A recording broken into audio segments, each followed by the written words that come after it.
America में ऐसा कुछ हुआ है जिसने पूरी दुनिया को हिला कर रख दिया है। व्हाइट हाउस, दुनिया की सबसे सुरक्षित इमारत, जहां परिंदा भी पर नहीं मार सकता। लेकिन उसी व्हाइट हाउस के बाहर अचानक गोलियां गूंजने लगी, ताबड़तोड़ फायरिंग शुरू हुई, लोग चीखते हुए नजर आए, भागते हुए पत्रकार दिखे और हथियार लेकर दौड़ती सीक्रेट सर्विस, क्योंकि अंदर मौजूद थे अमेरिकी राष्ट्रपति ट्रंप। शनिवार रात वाशिंगटन डीसी में एक ऐसा सीन बन गया जिसने पूरे अमेरिका को हिलाकर रख दिया है। रिपोर्ट्स के मुताबिक एक संदिग्ध युवक सीधे व्हाइट हाउस के सिक्योरिटी चेक पॉइंट की तरफ बढ़ा। उसके कंधे पर एक बैग था। सुरक्षाकर्मी कुछ समझ पाते उससे पहले ही उसने बैग से पिस्तौल निकाली और अंधाधुंध फायरिंग शुरू कर दी। वहां मौजूद लोगों ने यह दावा किया कि कम से कम 20 से 30 राउंड फायरिंग हुई है। पूरा इलाका गोलियों की आवाज से कांप उठा। कुछ लोग सड़क पर लेट गए, कुछ कारों के पीछे छिपने लगे, जबकि पत्रकारों को तुरंत सुरक्षित जगहों पर ले जाया गया। लेकिन असली डरावने वाली बात अभी बाकी थी। जिस वक्त ये हमला हुआ उसी समय अमेरिकी राष्ट्रपति ट्रंप व्हाइट हाउस के अंदर मौजूद थे और ईरान को लेकर हाई लेवल सिक्योरिटी मीटिंग कर रहे थे। यानी हमला सिर्फ सड़क पर नहीं था, ये सीधे अमेरिका की सत्ता के दिल तक पहुंचने की एक कोशिश थी।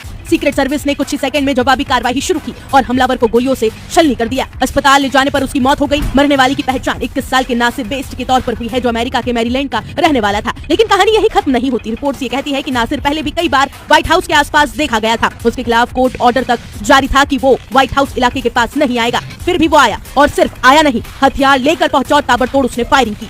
सबसे चौंकाने वाली बात तो ये है कि गिरफ्तारी के दौरान वो खुद को आज का जीसस बताता था। यानी सवाल सिर्फ सुरक्षा का नहीं, बल्कि अब मानसिक अस्थिरता, कट्टर सोच और संभावित साजिश का भी है। फायरिंग के बाद पूरे इलाके में करीब 40 मिनट तक का लॉकडाउन जैसे हालात रहे। FBI, सीक्रेट सर्विस और कई एजेंसियों ने पूरे इलाके को सील कर दिया। एक आम नागरिक भी गोली लगने से घायल हुआ है। हालांकि अब तक ये साफ नहीं हो पाया है कि गोली हमलावर की थी या जवाबी कार्रवाई की। लेकिन अब अमेरिका में सबसे बड़ा सवाल यही पूछा जा रहा है कि अगर दुनिया के सबसे सुरक्षित इलाके में एक संदिग्ध हथियार लेकर पहुंच सकता है, तो फिर अमेरिका आखिर कितना सुरक्षित है। और सबसे बड़ी बात, ये पहली बार नहीं हुआ है। कोरेस्पोंडेंट डिनर के दौरान फायरिंग हुई थी और उस वक्त भी ट्रंप को भागकर सुरक्षित जगह ले जाना पड़ा था।